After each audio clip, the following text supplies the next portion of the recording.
انتہائی دقت آمیز کلام، زمانے بھر میں وہی آخری پناہ گاہ ہے، زمانے بھر میں وہی آخری پناہ گاہ ہے، وہ سبز رنگ کا جو آستان رحمت ہے، بے شک بے شک، قضا سے قبر و حشر پل صراط و محشر تک، قضا سے قبر و حشر پل صراط و کوثر تک غلام آپ کا زیر امان رحمت ہے۔ تو یہی وہ ہمیں یقین ہے، یہی ہمارا عقیدہ ہے کہ ہم جو آقا کا نام لیتے ہیں، وہ شعر ہے نا کہ بے خبر ہو جو غلاموں سے وہ آقا کیا ہے، تو ہمارا تو عقیدہ ہے، ہمارا یقین ہے کہ ہمیں تو وہ نوازیں گے، ہمیں وہ ضرور سنبھالیں گے، ہمیں وہ دامان رحمت میں چھپائیں گے، ہماری مغفرت جو ہے نا وہ شفاعت فرمائیں گے۔ تو قبلہ شاہ صاحب آج کی جو رات ہے یہ بہت ہی ہمارے لیے تو وہ کہتے ہیں نور علی نور ہے۔ آج کی رات میں بحیثیت مسلمان تو ہمارے اوپر جو اللہ تبارک و تعالیٰ نے رحمتوں اور برکتوں کا ایک بہت بڑا سلسلہ نشاور کیا، وہ تو ہے ہی، وہ تو سب مسلمانوں پہ ہے، لیکن ہمارے بر صغیر پاک و ہند کے مسلمانوں کے لیے آج کی رات ایک اور تحفہ ملا جس کو ہم مدینہ ثانی کہتے ہیں۔ آج کی دن ہمیں پاکستان اللہ تبارک و تعالیٰ نے عطا فرمایا، اور اس ملک عظیم کے پیچھے یقیناً ہمارے اسلاف، ہمارے علماء کرام اور ہمارے اولیاء کرام کی بہت ساری جو ہے وہ کاوشیں، محبتیں، دعائیں وہ شامل ہیں۔ اولیاء کا ہے فیضان، پاکستان پاکستان، یہ نعرہ ہمیں ہمارے سینئرز نے سکھایا۔ تو میں یہ چاہوں گا کہ شاہ صاحب قبلہ اس حوالے سے آپ کیا کہتے ہیں کہ آخر وہ کیا وجہ تھی کہ اللہ تبارک و تعالیٰ نے پاکستان تو بننا تھا، لکھا ہوا تھا، تو اس کے لیے یہ آج کا دن ہی کیوں منتخب ہوا؟ کیا اچھا کمال کوسچن۔ ماشاء اللہ جی، صدیقی صاحب کو بھی بتانا چاہتا ہوں اور تمام سننے والوں کو بھی کہ فعل الحکیم لا یخلو عن الحکمہ، حکیم کا کوئی فعل بھی حکمت سے خالی نہیں ہوتا۔ دنیا کا کوئی مفکر، کوئی محدث، کوئی علامہ، کوئی فہامہ میرا خیال میں یہ نہیں بتا سکتا، بلکہ یقیناً کہ اللہ رب العالمین نے آج کے دن کو کیوں پسند فرمایا وہ جانے اور اس کی حکمتیں جانے۔ ٹھیک ہے جی، وہ اس اللہ کی حکمتیں ہیں، اس میں کیا حکمتیں ہیں، کیا راز ہے، اللہ و رسولہ عالم۔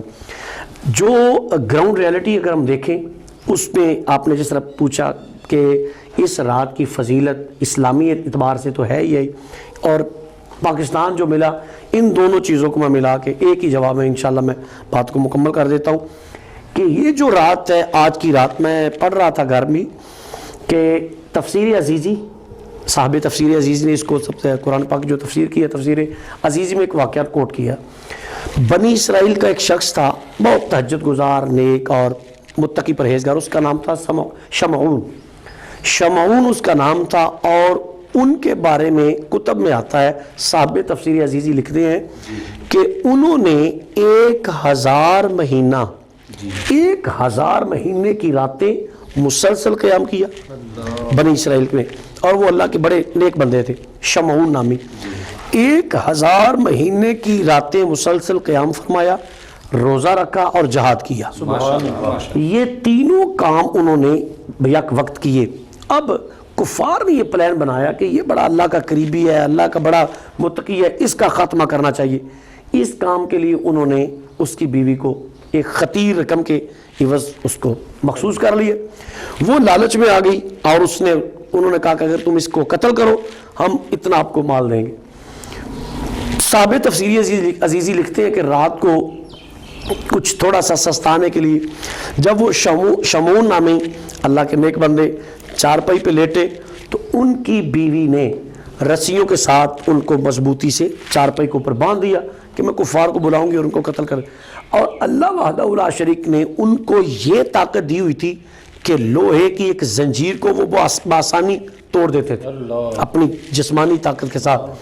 جب رسیوں کے ساتھ ان کو باندھا گیا تو اس نے کفار کو بلایا، تو آنے سے پہلے حضرت شمعون نے زور جو جسمانی طاقت کے ساتھ وہ رسیاں توڑ دیں۔ اب کفار آئے اور حضرت شمعون نے کہا کہ یہ تم نے کیا کیا ہے؟ تو اس نے وہ چونکہ عورت تھی اس دوسری طرف چلی گئی, نہیں میں آپ کی طاقت چیک کر رہی تھی.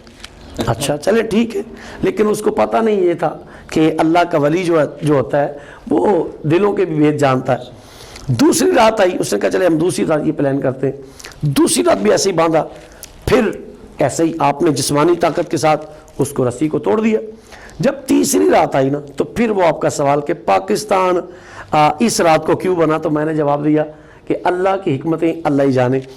وہ جو شمعون نامی اللہ کے نیک بندے جو ایک لوہے کی زنجیر کو بآسانی ہاتھ سے ایسے توڑ دیتے تھے اور 2 دن انہوں نے رسیاں توڑی بھی, اب اس رات چونکہ اللہ کی حکمت اور راز یہ تھا, ہوا کیا, تیسری رات اس کو رسیوں سے باندھا گیا تو وہ رسیاں نہیں توڑوا سکے, چونکہ اللہ کا امر تھا, راز یہ تھا کہ اس رات کو آپ کی شہادت ہوئے گی تو پھر امت مصطفیٰ کے لیے اس میں میسج آئے گا.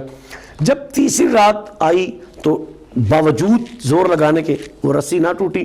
کفار نے آ کے بڑی بے دردی کے ساتھ ان کو قتل کیا. جب قتل کیا تو پھر اسی وقت اللہ کا قہر اور غضب نازل ہوا, اور وہی بیوی جو مال کے لالچ میں خامد کو قتل کرنے کے درپے تھی, بجلی گری اور فوراً جل کے راکھ ہو گئی. اب نبی کریم صلی اللہ علیہ وسلم نے صحابہ کرام کو یہ واقعہ سنایا. صحابہ کرام کو یہ واقعہ سنایا تو صحابہ کرام رضوان اللہ تعالی عنہم اجمعین جب یہ بات سنی تو بڑے افسردہ ہو کے کہنے لگے, یا سیدی یا رسول اللہ صلی اللہ علیہ وسلم, وہ 1000 مہینے کی راتوں کا قیام اور روزہ اور جہاد, ہماری تو عمریں بڑی تھوڑی ہیں, تو بنی اسرائیل کے لوگ تو عبادت میں ہم سے بہت آگے چلے جائیں گے. جب صحابہ نے یہ سوال کیا تو نبی رحمت جانے دو عالم صلی اللہ علیہ وسلم دل مصطفیٰ تھوڑا سا پریشان ہوا کہ بات تو ان کی ٹھیک ہے, جو 1000 مہینے عبادت کرے تو میری امت کی تو عمریں بہت تھوڑی ہیں, تو وہ تو عبادت میں ان سے آگے ہو جائیں گے اور پہلے جنت میں جائیں گے. نبی رحمت صلی اللہ علیہ وسلم تھوڑا سا پریشان ہوئے. صاحب تفسیری عزیزی لکھتے ہیں حضور نے کوئی دعا نہیں کی, حضور کچھ بولے نہیں, بس دل مصطفیٰ غمگین ہوا. اسی وقت جبریل امین آئے اور یہی سورہ مبارکہ, یہی جو میں نے موضوع سخن جس کو بنایا, آ کے عرض کیا کہ خالق کائنات فرماتا محبوب آپ کیوں پریشان ہوتے ہیں, میں آپ کی امت کو ایسی رات دے دوں گا کہ ان لوگوں کی 1000 مہینے کی عبادت ایک طرف, اگر آپ کا امتی اس رات کو 2 نفل پڑھ لے تو اس کا مقابلہ نہیں کر سکتا. تو یہ اس رات کی شان اور اس رات کی اہمیت, اور یہ بات یاد رکھیں, یہ آپ کے سوال کا جواب دے کے میں بات کو ختم کرتا ہوں کہ اس رات کو اللہ وحدہ لا شریک نے ہمیں پاکستان عطا فرمایا, پاکستان مارز وجود میں آیا. اس کی وجہ کیا تھی؟ وجہ میں اس کو قرآن پاک سے بیان کرتا ہوں, پھر اسی جگہ چلیے. اِنَّا أَنزَلْنَاهُ فِي لَيْلَةِ الْقَدْرِ, بے شک ہم نے اس قرآن کو اس رات میں نازل فرمایا. آگے قرآن کیا کہتا ہے؟ اے میرے محبوب وَمَا أَدْرَاكَ مَا لَيْلَةُ الْقَدْرِ, آپ کو نہیں پتا کہ لیلۃ القدر کی کیا شان ہے. اس کا مطلب یہ نہیں کہ اللہ وحدہ لا شریک اپنے محبوب کو کہہ رہا ہے کہ آپ کو پتہ ہی نہیں ہے. کسی چیز کی اہمیت اور شان کو بتانا ہو نا, مثلا میں اپنے سننے والوں کو بتاؤں, ادھر ایک کتاب ہو, میں آپ کو کہوں صدیقی صاحب یہ کتاب ذرا پکڑیے گا, اور ساتھ میں آپ کو تنبیہ, صدیقی صاحب یہ عام کتاب نہیں ہے, یہ قرآن پاک ہے. مطلب اس قرآن کی شان اور اہمیت یہ ہے کہ میں آپ کو تنبیہ کر رہا ہوں کہ صدیقی صاحب یہ کتاب ذرا پکڑیے گا اور یاد رکھیے گا یہ عام نہیں ہے. یہ عام نہ اس کو سمجھنا, اس کو عام کوئی کیمسٹری بیالوجی اور ریاضی نہ سمجھنا, عام نہیں ہے, یہ خاص ہے. تو جو خاص چیز ہوتی ہے وہ خاص لوگوں کو خاص وقتوں پہ ہی دی جاتی ہے. خاص لوگ, خاص چیز, خاص وقت, بس اس کے آگے پھر اور کیا کہنا. بہت اچھے جی, کیا بات ہے. دل تو چاہتا ہے کہ یہ رات جب تک جاری ہے اس مدحت کا سلسلہ بھی جاری رکھا جائے, لیکن وقت کی کمی کو ملحوظ خاطر رکھتے ہوئے اور اپنے ناظرین کو دیگر نوافل اور عبادات کا وقت دینے کے لیے میں یہ چاہوں گا کہ اس پروگرام کو ہم مختصر کریں, اور میں اس محفل کی اختتامی دعا کے لیے ملتمس ہوں جناب سید برہان حیدر نقوی صاحب سے کہ وہ دعا فرمائیں, خاص طور پر اپنے وطن کے لیے, اپنے لوگوں کے لیے, امت مسلمہ کے لیے, مخلوق خدا کے لیے, کہ جو اس وقت پوری دنیا میں وبا پھیلی ہوئی ہے، جو خوف کا عالم ہے، اللہ تبارک و تعالیٰ ہمیں اس سے نجات عطا فرمائے۔ میں اپنے ناظرین سے بھی گزارش کروں گا کہ اپنے دلوں کو دامن بنا کر، اپنے ہاتھوں کو پھیلا کر اللہ تبارک و تعالیٰ کے حضور دعا کے لیے ہمارے ساتھ شامل ہو جائیے۔ جناب شاہ صاحب۔ بسم اللہ الرحمن الرحیم، اللہم صلی علی سیدنا و مولانا محمد وبارک وسلم وصلی علیہ۔ ربنا ظلمنا انفسنا وان لم تغفر لنا وترحمنا لنكونن من الخاسرین۔ ربنا آتنا فی الدنیا حسنۃ وفی الآخرۃ حسنۃ وقنا عذاب النار، وقنا عذاب القبر، وقنا عذاب الحشر، وقنا عذاب القرض، وقنا عذاب المرض، وقنا عذاب المصیبت، وقنا عذاب المیزان۔ یا رب العالمین، یا وحدہ لا شریک رب مولا کریم، آج اس 110 نیوز کے اسٹوڈیو میں تیرے مصطفیٰ جان رحمت کی ہدیہ درود و سلام پیش کیا گیا، تلاوت کلام پاک پیش کی گئی، اور اس رات کی اہمیت و فضیلت بیان کی گئی۔ مولا کریم ہماری اس حاضری کو اپنی بارگاہ عالیہ میں شرف قبولیت عطا فرما۔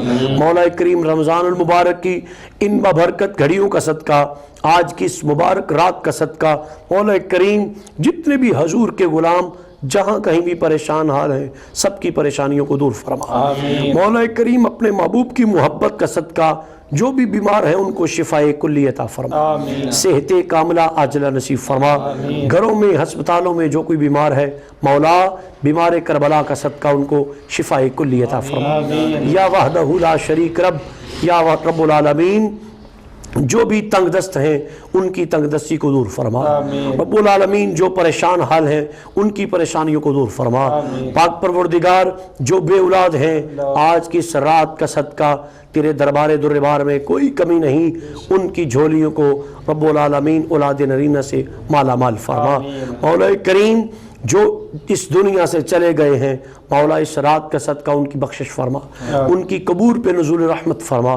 مولا ان کی قبروں کو جنت کے باغوں میں سے باغ بنا۔ مولا ان کو آقا کریم علیہ السلام کی شفاعت و زیارت و معیت و رفاقت نصیب فرما۔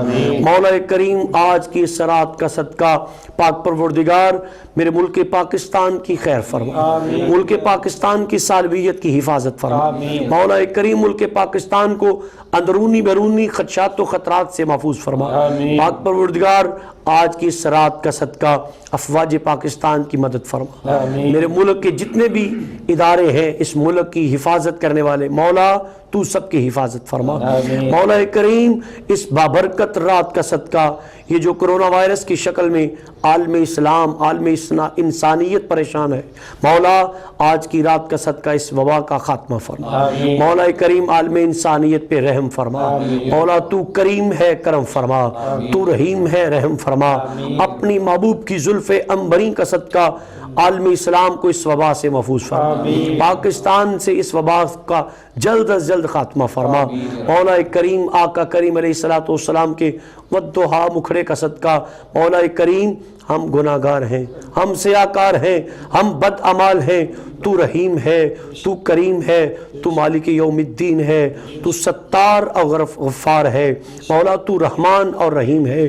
مولا کریم اپنے محبوب کا صدقہ عالم اسلام کی پر اپنا فضل و کرم فرما۔ کشمیر کے مسلمانوں کے حال پہ اپنا کرم فرما، فلسطین کے مسلمانوں کے حال پہ اپنا کرم فرما۔ جہاں جہاں بھی مسلمان ظلم کی چکی میں پس رہے ہیں، مولا ان کی حفاظت فرما، ان کو اس ظلم سے آزادی نصیب فرما۔ پاک پروردگار ہم سب کو آقا کریم علیہ السلام کی سچی اور سچی محبت اور غلامی نصیب فرما۔ ربنا تقبل منا انک انت السمیع العلیم وتب علینا انک انت التواب الرحیم وافوض امری الی اللہ ان اللہ بصیر بالعباد۔ صلی اللہ تعالی علی حبیب خیر خلقہ محمد وعلی آلہ واصحابہ اجمعین برحمتک یا ارحم الراحمین۔